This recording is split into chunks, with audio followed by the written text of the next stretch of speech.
Got some more breaking news for you on this afternoon. New details of how the president's allies stopped people from talking in the days before the election.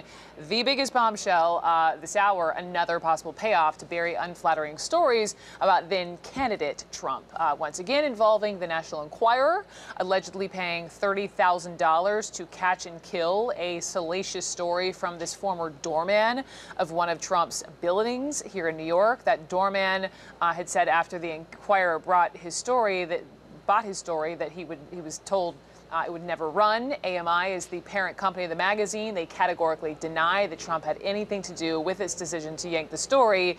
And our CNN national political reporter, MJ Lee, is back here with me on set because the doorman speaks. The doorman speaks, and I don't know if we have the full statement. I just want to read it out loud. Yep. The doorman says, "Today I awoke to learn that a confidential agreement that I had with AMI, the National Enquirer, with regard to a story about President Trump was leaked to the press. I can confirm that while working at Trump World Tower, I was instructed not to criticize President Trump's former housekeeper due to a prior relationship she had with President Trump, which produced a child."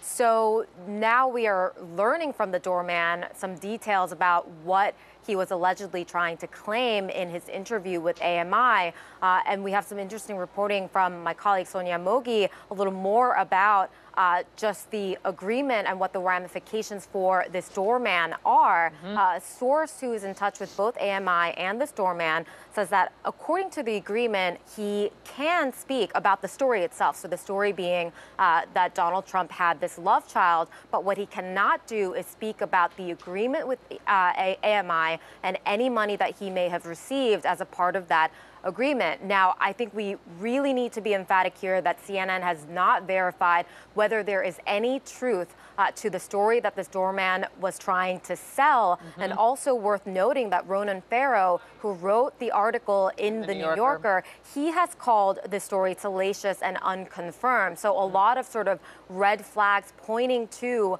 the story that he is trying to tell. And of course, AMI itself is saying that they were not able to verify that there was any truth to the story. In the statement that they released earlier today, they were very emphatic that they did not find this to be a credible story, and that is why they killed it and didn't run it. But again, just quickly, why it's significant, the through line through this story and other stories is this MO, this pattern of Trump and people in his orbit with these, potentially damaging stories, true or not, paying them off to keep them quiet. Right. I mean, if three makes a pattern, we have three. We have this Trump doorman, we have Karen McDougal, the former Playboy model, and we, of course, have Stormy Daniels. Right. All of them sort of different versions of agreements and payoffs and, this effort to try to keep them quiet. But all of them are now wanting to speak out, and they all say that they were paid so that they wouldn't tell their stories leading up to the 2016 election.